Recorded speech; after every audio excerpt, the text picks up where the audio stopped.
Digital India के इस दौर में विकास के दावों को शर्मसार करती एक बेहद विचलित करने वाली तस्वीर सामने आई है। मध्य प्रदेश के उमरिया जिले में सड़क ना होने के कारण एक गर्भवती महिला को चादर की झोली बनाकर अस्पताल ले जाना पड़ा।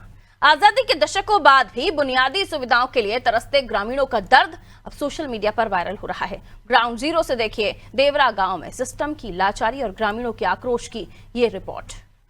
प्रसव पीड़ा से तड़पती महिला की बेबसी, एम्बुलेंस नहीं पहुंची, चादर में ढोई प्रसूता।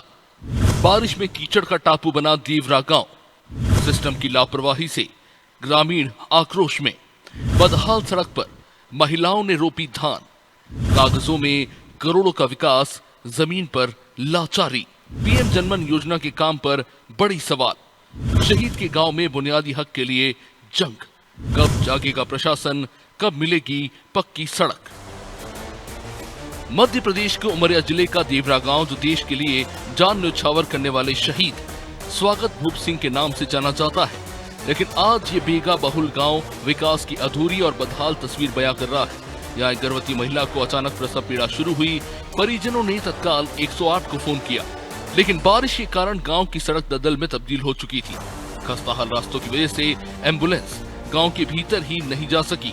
मजबूरन परिवार वालों और ग्रामीणों ने प्रसूता कपड़े और चादर के सहारे उठाया और कई किलोमीटर दूर नेशनल हाईवे तक पैदल लेकर पहुंचे। अस्पताल में महिला ने स्वस्थ बच्चे को जन्म दिया, लेकिन इस घटना ने स्वास्थ्य और सड़क सुविधा की पोल खोलकर रख दी। मेरे पेट दर्द करने लगा था। मेरे को वहाँ से ऑटो बुलाए हैं, फिर ऑटो में लेकर आए हैं आधा दूर तक, जहाँ तक रोड साइड थी। फिर उसके आगे कांद होती थी। ऑटो वाला बोला कि मैं ना जाऊँगी इसके आगे। फिर वहाँ से एम्बुलेंस भी आई तो वो भी बोल दी कि मैं इससे आगे ना जा पाऊँगी। फिर कैसे मैसे करके आधा तक धकेलते धकेलते ले गए। फिर वहाँ पर जाने के बाद फिर आधा दूर तक लेकर गए, उससे आगे नहीं बढ़ पाई ऑटो। फिर रहने तो खूब पीड़ा में थी। अब वहाँ पर एम्बुलेंस जा रही कि नहीं जा रही है। हालांकि रोड इतना ख़राब नहीं है, आवागमन वहाँ चालू है, लेकिन क्या है कि कल भी वो आया था कि सरपंच और आम पब्लिक का विवाद है, तो इंटेंसली कहीं ना कहीं इस टाइप से लग रहा है। और ऐसा होगा तो मैं सीएमएचओ से जानकारी ले लेता और उसके बाद में अगर जो दोषी होगा उसके खिलाफ कार्रवाई। अस्पताल पहुंचने की जद्दोजहद में मां और नवजात की जान तो बच गई, लेकिन इस बदहाली ने अब स्कूली बच्चों और छात्र छात्राओं के भविष्य को भी दांव पर लगा दिया है। पेयजल और शौचालय जैसी बुनियादी जरूरतों के साथ साथ इस दलदल भरे रास्ते ने बच्चों की पढ़ाई पर ब्रेक लगा दिया है। देश का भविष्य कहे जाने वाले ये बच्चे कीचड़ के बीच अपने स्कूल जाने के बुनियादी हक के लिए संघर्ष कर रहे हैं। जिस उम्र में इन बच्चों के हाथों में किताबें और सुनहरे सपने होने चाहिए, उस उम्र में सिस्टम की बेरुखी और लापरवाही के कारण इन्हें हाथों में चप्पल लेकर इस रास्ते को पार करना पड़ रहा है। हमारे देवरा की रोड इतनी खराब है, हम लोग कॉलेज जाते हैं तो हाथ में चप्पल लेकर चलते हैं। और यहाँ के जो सरपंच है वो भी रोड नहीं बनवा रहे हैं। जो ठेकेदार हैं वो लिए हैं, कितने दिन से लिए गर्मी से बनवा रहे हैं रोड, अभी तक नहीं बनवा पाए हैं रोड। और बोल रहे हैं कुछ बोलो तो धमकियाँ देते हैं यहाँ के लोग कि रोड क्यों बनवाएं। और हम स्कूल भी जाते थे, ये इसी तरह जाते थे, अब भी जाते हैं इसी तरह। जो है देवरा की रोड है जो बहुत खराब है। हम लोग 15 साल से कॉलेज जा रहे हैं, इस तरह की रोड आज तक किसी गांव की नहीं है। हमारी रोड इतनी खराब है कि हम लोग को स्कूल जाते थे तो वहाँ भी लेट हो जाते, अब कॉलेज जाते तो वहाँ के टीचर लोग हमको इतना सुनाते कि तुम लोग इतना लेट क्यों आते हो। उनको क्या बताएं कि हमारी रोड इतनी खराब है कि हम लोग चल तक नहीं पाते हैं। लोग वहाँ हॉस्पिटल जाते हैं तो उनको पैदल आना पड़ता है, एम्बुलेंस तक घर तक नहीं पहुँच पाती। हम लोग पैदल कितनी कठिनाइयों का सामना करके हम लोग रोड तक पहुँचते हैं। उसके बाद भी कई लोग बीमार पड़े रहते हैं और हम लोग रोपा इस रोड में लगाते हैं, जैसे खेत में लोग रोपा लगा रहे हैं तो हम लोग रोड में लगा रहे हैं। सड़क की इस दुर्दशा से नाराज ग्रामीण महिलाओं और नागरिकों का गुस्सा अब आंदोलन की शक्ल ले चुका है। ग्रामीणों ने प्रदर्शन करते हुए मुख्य मार्ग पर ही धान की रोपाई शुरू कर दी।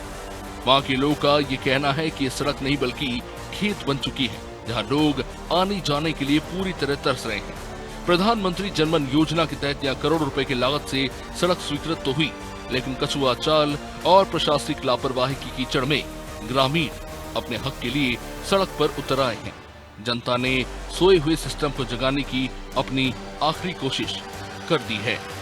आज के समय में लोग चांद पे सफर कर रहे हैं और ये ग्रामवासी अपने गांव में सफर नहीं कर पा रहे। कारण ये रोड है। ये रोड में ये रोड को कितने वर्षों से आप देख रहे हैं यूं ही कीचड़ भरी रोड? सर हम देख रहे हैं बहुत पहले से, पर इतना कंडीशन पहली बार खराब हुई है हमारी गांव की। और यहाँ पे सर कीचड़ हो रही है, बच्चे लोग स्कूल नहीं जा पा रहे, एम्बुलेंस हमारे गांव में नहीं आ पा रही है, बहुत समस्या हो रही है हमारे गांव की। सर ये रोड सर देखिए, आप खुद देखिए, यहाँ पे कीचड़ है, बहुत आने वाले को बहुत दिक्कत हो रही है हमारे गाँव पे। कोई गाँव नहीं आ रहा, ना एम्बुलेंस यहाँ से वहाँ तक नहीं जा पा रही है, ये हो रही सर। कब से ये रोड को आप देख रहे हैं? अभी बीच में क्या घटना हुई थी इस रोड को लेकर के? ये रोड हम सर, हमारा उम्र कम से कम 32 साल है, मैं 30 साल से ऐसे ही रोड चल रही है। पूरा एकदम खराब रोड है, ना एम्बुलेंस आ पा रही है और ना कोई स्कूली वैन आ पा रही है, ना मोटरसाइकिल चल पा रही है, हम पैदल खुद भी नहीं चल पा रहे हैं। और कल ये घटना हुई सर कि हम लोग दोपहर में खाना खा के खेत तरफ जा रहे थे, तभी एक ऑटो में एक लेडीज़ को लेके आए। हमको मालूम नहीं था कि इसमें क्या है, फिर देखे तो बहुत हल्ला कर रही थी, रो रही थी, चिल्ला रही थी। तो हमें देखने के बाद हम, ये भाई थे, हम थे और 2-3 लोग और थे, उसको फिर देखे तो क्या हुआ, तो बोला डिलीवरी का पोजीशन है और ऑटो पूरी धंस गई थी, मतलब एक तरफा ऑटो हो गई थी। उसके बाद में हम उसको चद्दर में उठाए और उठाने के बाद उसको 4-5 लोग बड़े चद्दर में पकड़ के फिर एम्बुलेंस में ले गए और एम्बुलेंस में जैसे ही बैठा है उसके 5 बार डिलीवरी यहीं हो गई।